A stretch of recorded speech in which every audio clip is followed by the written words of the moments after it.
បើសិនជាថៃនៅតែក៏ក្លឿនក្នុងការឆ្លៀនពៀនបំពេញបត់ឈប់បាញ់លាក់នឹងលាក់នោះថៃត្រៀមខ្លួនទៅកិច្ចព្រមព្រៀងអីក៏ដោយក៏គេលុបបានដែរអ្នកឯងត្រូវចាំអ្នកឯងកុំក៏ក្លឿនឲ្យសោះបងប្អូនប្រទេសថៃកំពុងតែរកទីផ្សារថ្មីក្រៅពីសហរដ្ឋអាមេរិកដោយគេបានលើកឡើងថាសហរដ្ឋអាមេរិកបានធ្វើការដាក់ពន្ធទៅលើផលិតផលរបស់ប្រទេសថៃនឹងវាច្រើនអញ្ចឹងទៅគេក៏ព្យាយាមចង់រកទីផ្សារខ្ញុំគិតថា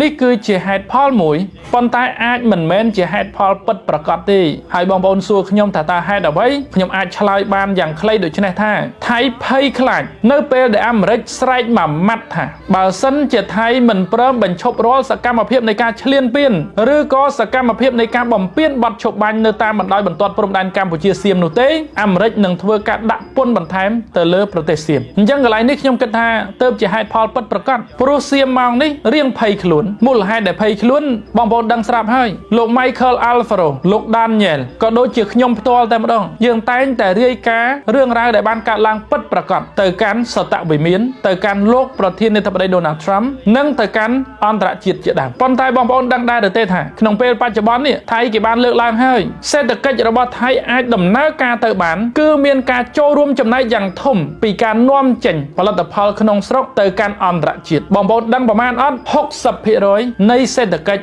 របស់ប្រទេសថៃគឺចេញមកពីការនាំចេញផលិតផលនឹងតែម្ដងអញ្ចឹងទៅថៃម៉ោងនេះក៏ភ្នែកសបណ្ដាហើយព្រោះដោយសារតែការនាំចេញមានបញ្ហាជាច្រើនអញ្ចឹងឥឡូវនេះគេទៅរកទីផ្សារថ្មីហើយបងប្អូនដឹងទៅឯណាដែរអត់សហភាពអឺរ៉ុបម៉ោងនេះគេថាបានលទ្ធផលល្អហើយការចរចារបស់គេជាមួយនឹងសហភាពអឺរ៉ុបហើយគេបាននិយាយបន្ថែមទៀតគេថាលទ្ធផលលឿនលើសការរំពឹងទុកតែខ្ញុំចង់ប្រាប់ទៅកាន់ភាគីថៃដូច្នេះថាកុំតន់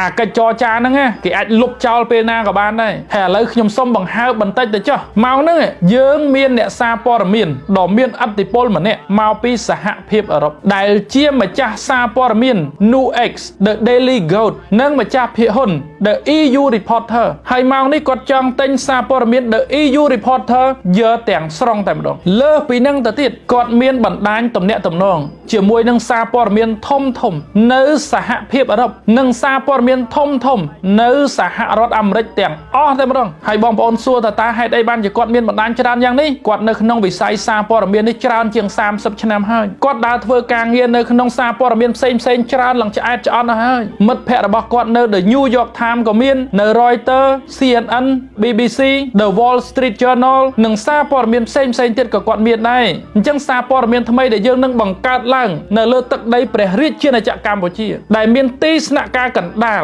នៅក្រុងតាខ្មៅយើងនេះតែម្ដងនេះនឹងសហការជាមួយនឹងសារព័ត៌មានធំទាំងអស់នៅលើផែនដីហើយយើងនឹងសុំសិទ្ធិដើម្បីធ្វើការផ្សព្វផ្សាយដោយផ្ទាល់ទៅកាន់សតវិមានផងដែរដូច្នេះបើសិនជាថៃនៅតែក៏ក្លឿនក្នុងការឆ្លៀនពៀនបំពេញបទឈប់បាញ់លាក់នឹងលាក់នោះថៃត្រៀមខ្លួនទៅកិច្ចព្រមព្រៀងអីក៏ដោយក៏គេលុបបានដែរអ្នកឯងត្រូវចាំអ្នកឯងកុំក៏ក្លឿនឲ្យសោះហើយខ្ញុំសូមបញ្ជាក់បន្តិចបុគ្គលដែលខ្ញុំលើកឡើងនេះគាត់មានឥទ្ធិពលខ្លាំងណាស់ហើយគាត់ធ្វើអីក៏ដោយគាត់គិតលំអិតច្បាស់លាស់ខ្លាំងមែនទែនគាត់មិនសរសើរកម្ពុជាទេតែគាត់លើកពីការពិតដែលបានកើតឡើងនៅកម្ពុជាគាត់ធ្វើការថ្លឹងថ្លែងឲ្យអ្នកអានមានទស្សនវិស័យមួយយល់ឃើញថាអ្វីក៏ដោយវាមានហេតុវាមានផលអ្នកឯងអាចចោទកម្ពុជាបានថាកម្ពុជាស្រេកឃ្លានក្នុងការធ្វើសង្គ្រាមរយៈពេល5ថ្ងៃ4យប់តែអ្នកត្រូវចាំតើប្រទេសថៃមានបញ្ហាអីខ្លះប្រទេសថៃមានកំណើនសេដ្ឋកិច្ចក្នុងមួយឆ្នាំតែ 1% ជាងទេទី2កងទ័ពរបស់ថៃពិភពលោកគ្មានណាដែលស្គាល់ទេគ្មានណាដែលចាប់អារម្មណ៍ទេគ្មានល្បីល្បាញស្អីទេអញ្ចឹងហេតុផលពីរនេះធ្វើឲ្យអ្នកចង់ធ្វើសង្គ្រាមតែអ្នកដឹងទេមានហេតុផលមួយទៀតនោះដែលវាធំ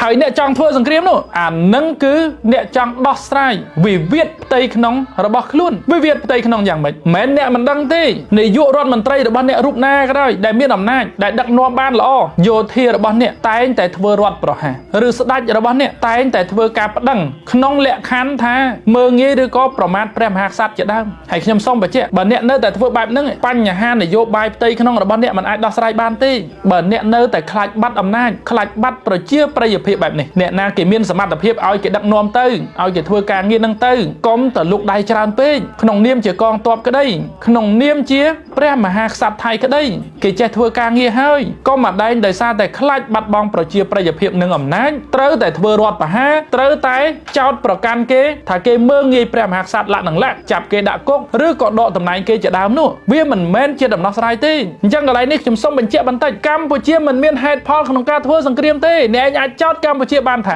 កម្ពុជាស្រេកឃ្លានសង្គ្រាមមួយនេះព្រោះដោយសារតែកម្ពុជាចង់ឲ្យមានជាតិនិយមចង់ឲ្យមានសេដ្ឋកិច្ចកើនឡើងណែអ្នកឯងត្រូវគិតបន្តិចណាកម្ពុជាមិនបាច់ធ្វើសង្គ្រាមជាមួយអ្នកដើម្បីបានជាតិនិយមឬក៏មានការគ្រប់គ្រងផលិតផលក្នុងស្រុកទេកម្ពុជាបានធ្វើរឿងច្រើនណាស់ពិព័រណ៍ម្ដងដើរជន់ជើងគ្នានោះអ្នកឯងត្រូវចាំអ្នកឯងមិនទាន់ស្គាល់កម្ពុជាទេហើយមានរឿងច្រើនណាស់ដែលកម្ពុជាអាចធ្វើបានដើម្បីមានជាតិនិយមឬក៏មានការគ្រប់គ្រងផលិតផលក្នុងស្រុកដោយមិនចាំបាច់ទៅធ្វើសង្គ្រាមជាមួយអ្នកទេហេតុអីបានជាយើងទៅធ្វើសង្គ្រាមនៅលើសមរភូមិដែលយើងដឹងថាយើងមិនអាចមានជីវិតចាក់ចេញមកវិញបានហេតុអីវាមិនមានហេតុផលទេអញ្ចឹងការចោទប្រកាន់របស់អ្នកមិនមានភាពជាក់លាក់មិនមានភាពត្រឹមត្រូវនិងមិនមានសច្ចៈនៅក្នុងខ្លួនទេការចោទប្រកាន់របស់អ្នកទាំងឡាយនោះមិនមានភាពជាក់ស្ដែងសោះតែម្ដងអរគុណបងប្អូនជម្រាបលា